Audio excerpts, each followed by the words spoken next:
German, Taube, which is German for dove. And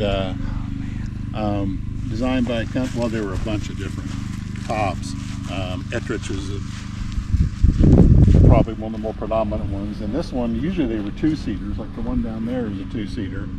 And but after crashing this for the second time, I decided to redo it a bit differently and did it as a single-seater with a cut-down turtle deck and Austrian markings. I was say Austrian, yeah. Austrian Taube, yeah.